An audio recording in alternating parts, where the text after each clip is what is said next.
I've worked at a graveyard for the past 15 years, and most of those years being the typical graveyard shift, which was from 11 p.m. to 7 a.m. In my mind, working overnight had many more benefits than working during the day. Day workers had to do more because people would be visiting the yard and there would be burials taking place a few times a week that needed to be arranged. And above all else, night shift gets paid an extra $2 an hour. I've seen a lot during my years working night shift though. Mostly teens messing around, occasional drunk group of friends daring each other to walk through the graveyard. However, this night was different. I got to the small faculty building a bit early to chat with the day worker, and once he left, I did all of my normal checks and precautions at the beginning of my shift. Afterwards, my only job is just to really drive around in a golf cart every so often and just make sure there's nothing going on. I'd say I only encounter something once a month, and maybe even every other month. Anyway, the first few hours were normal. I drove around several times, then went back to the small faculty building to eat my lunch. I think it was at around 2 a.m. when I went back out to do another round for the yard. As I got to the far end, I saw something by the fence.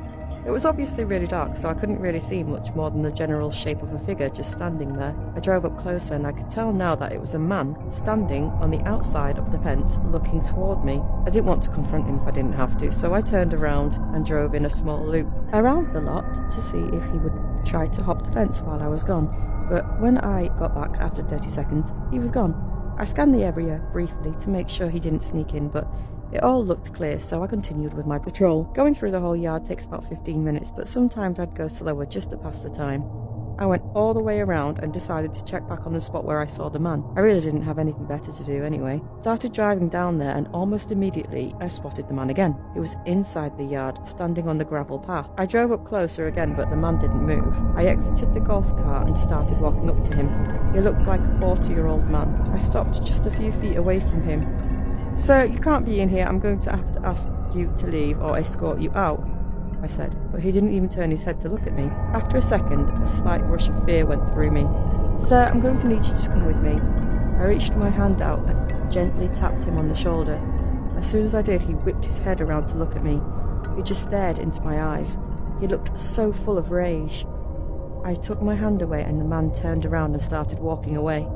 I got back on my golf cart, preparing to call the police as I watched him go all the way down to the fence. He stepped over it and continued walking away. I was relieved, but still felt terrified. I drove back to the faculty building and went inside. It was a small single-room, security-type building, but I felt a lot safer and calmer inside. I sat down and I caught my breath. In all my years, I'd never really been scared because it was always just people messing around, but this was different. I waited in the side for a while. I'm not sure how long until I heard a bang on the door. I jumped out of my chair and stared at the door in fear. A few seconds later, they banged on the door again. These were aggressive knocks, not those of someone being friendly. I had nowhere to go. I picked up the desk phone and called 911.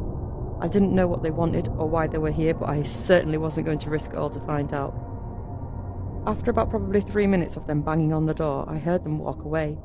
I still waited for the police to arrive before I opened the door. The following day, my manager was able to pull the CCTV security footage from the building, and what I saw was horrifying.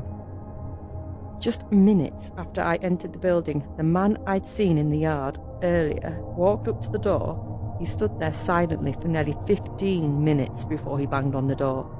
He was also holding something in his hand, but the footage wasn't detailed enough to make out the object. It was likely a small pipe or a bat of some sort.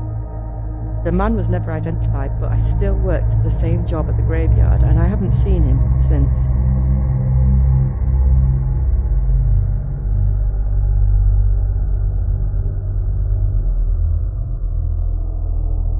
I work at a cemetery on the edge of my town. It's a small one, being only a few acres of land. I'd been working there for a year at the time, and hated every minute of it. Not really because it was a cemetery, but because it was really boring. I was alone all night and sat in a room, small room, for most of the time. There was 2 cameras set up on either side of the yard, and one on the entrance of the tiny building I was in.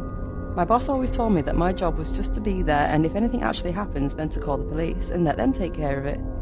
In the whole year before this, not a single thing had happened. Again, it was a small cemetery in a small town, so not a lot of action was expected. On a Monday evening, I pulled into the parking lot and relieved my co-worker from his day shift. I hadn't slept the best that day, so I brought a cup of coffee to help keep me awake. So for the first hour, I was sipping on my coffee and watching the cameras while scrolling through my phone for a bit. Come 1 a.m, I started to get drowsy. I was nodding off in my chair, and the coffee wasn't really helping either. In the middle of the hour, I guess, I fully fell asleep, and what I think was 20 or so minutes later, I woke up to an odd sound. Metal creaking behind me. I swiveled around in my chair. The door to my building was cracked open, swaying slightly from the wind outside. My heart hurt from the strike of fear that it gave me. I got up and pulled the door further open. Peeking my head outside and looking around, nobody was in sight. I slammed the door firmly shut and made sure it was fully locked. It could have been a simple mistake, but I felt goosebumps. I rolled back the camera footage outside of the building, and I didn't see anyone coming up to the building. At least after this I was wide awake. I was constantly checking each camera. About 10 minutes later, I saw something move on the screen. It was the camera on the far end of the yard. Someone was walking through the cemetery. I watched as they slowly made their way past several gravestones, then stopped. I waited a few seconds before picking up the phone and dialing 911, still keeping my eyes on the screen. I spoke softly into the phone, telling the operator that I worked at the cemetery. One more time. I spoke softly into the phone, telling the operator that I worked at the cemetery and there was a man trespassing. The woman on the phone started responding when suddenly the man sprinted through the yard and off the screen. I let out an uncontrollable gasp, moving my eyes all around the other cameras, looking for him. A second later he appeared on the other screen, sprinting past it again, and not long after he appeared on the screen showing the outside of the building I was in. I told the woman what was going on and that I needed to be quiet. I put the phone down and stared at the camera. It was a man who was now standing right outside the door. Then he looked around at the face of the building before locking his eyes on the camera.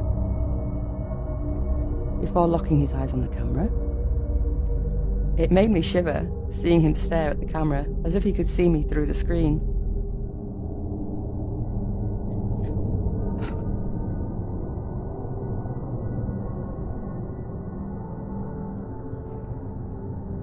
Hello, can you help me? I heard his muffled voice from the other side of the door, and then, without even waiting for an answer, he walked around to the back of the building. There were no cameras on that side, but I could hear his footsteps in the grass. He sounded like he was walking right up against the wall, then out of nowhere, I heard his footsteps, departing quickly. My heart was racing all the way up until the police came. I thought I'd sound crazy, but they found very defined shoe prints in the grass. They followed them far off, way past the cemetery border, but lost the trail before it led anywhere else.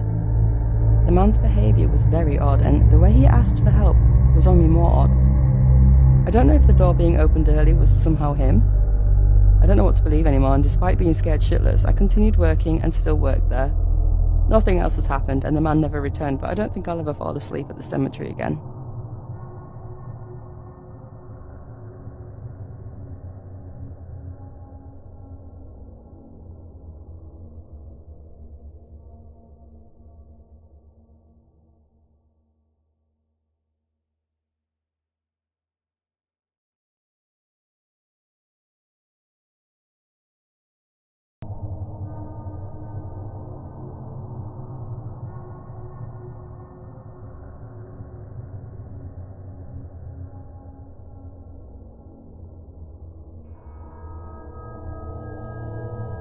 My friends and I were never the smartest group.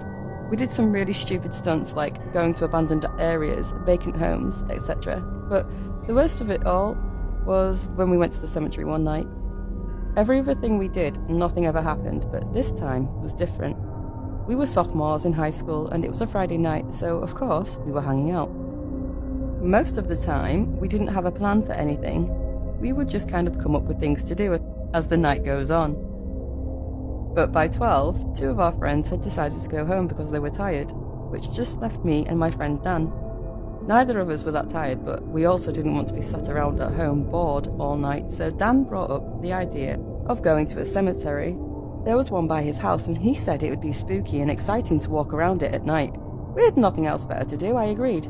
I don't remember thinking anything of it. Sure, it would be a little creepy and eerie, but I knew it was just a regular cemetery. We took Dan's car and drove to his house, where we parked and walked down the block to the gate surrounding the graveyard. There was a huge entrance gateway, but the gate that went around the perimeter was more of a short wooden fence. We climbed over with ease, and right away we got a rush of adrenaline. It was a creepy place, no doubt.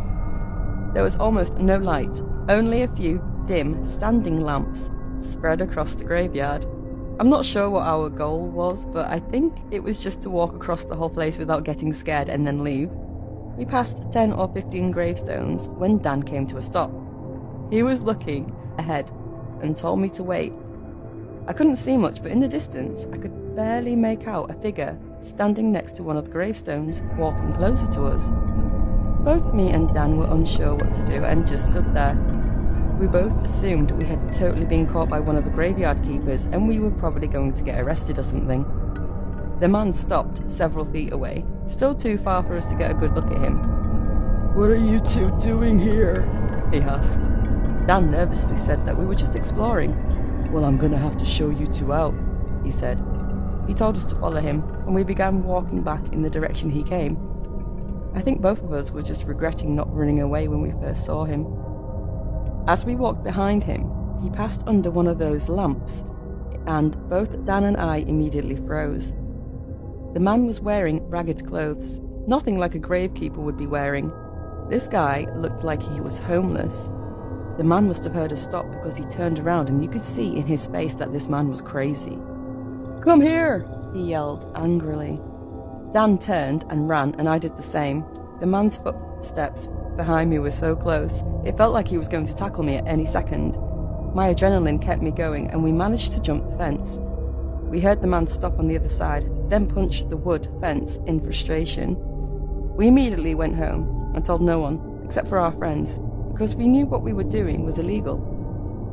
Both of us think that the man was homeless, and he was probably trying to rob us or maybe do something worse, and luckily we never made the mistake of going back there again.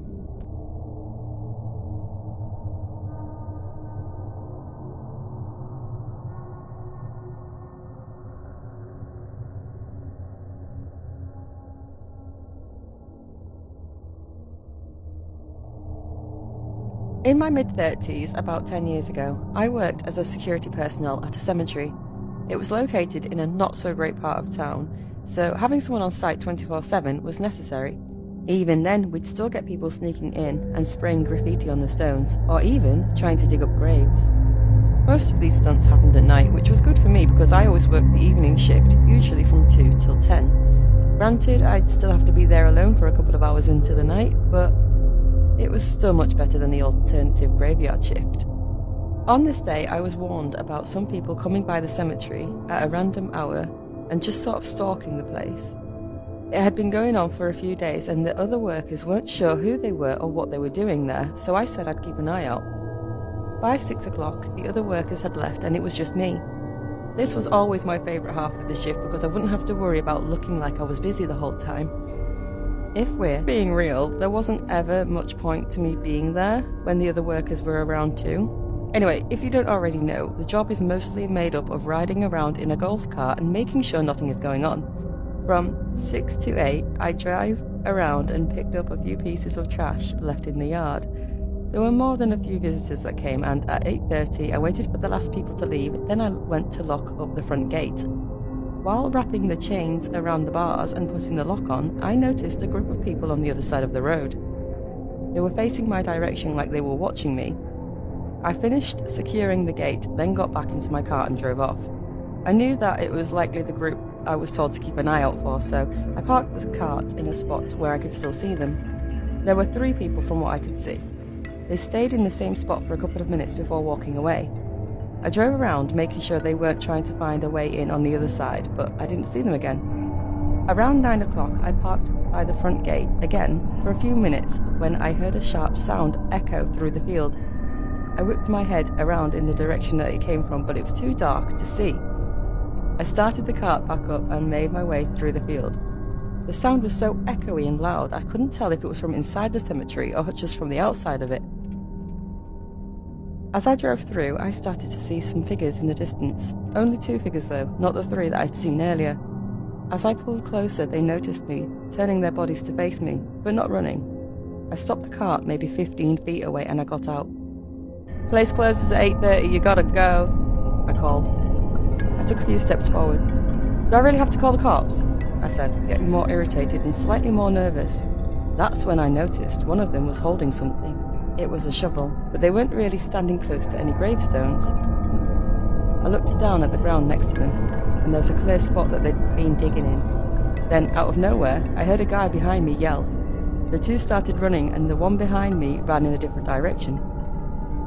I got in the cart and turned it on to try and chase the guy, but right away I could feel there was something wrong with the cart. It was shaking and wobbling when I tried to drive it. I got out and it was clear that the 2 left tyres had been slashed. I frantically called the police and ran to the main building. Thankfully, the group didn't seem interested in chasing me, but seeing as they had likely slashed the tyres with a knife, and that there were 3 of them, I was terrified. When the police arrived, the group was long gone, but we did find the half-dug-out hole they made, and we were really confused by it, until we found something else along the fence. Not far from the hole they were digging, we found a body bag, and yes, unfortunately, there was a body in it. After some days went by, it came out that the man in the bag was part of some gang and must have been killed in a shooting. What we think is that the group was trying to dispose of the body discreetly and thought that if they dug a grave in and buried him in the graveyard, then it would blend in and nobody would find it. I can't say it was a terrible plan, but the execution of it wasn't the best, although none of the men in the group were ever found or identified.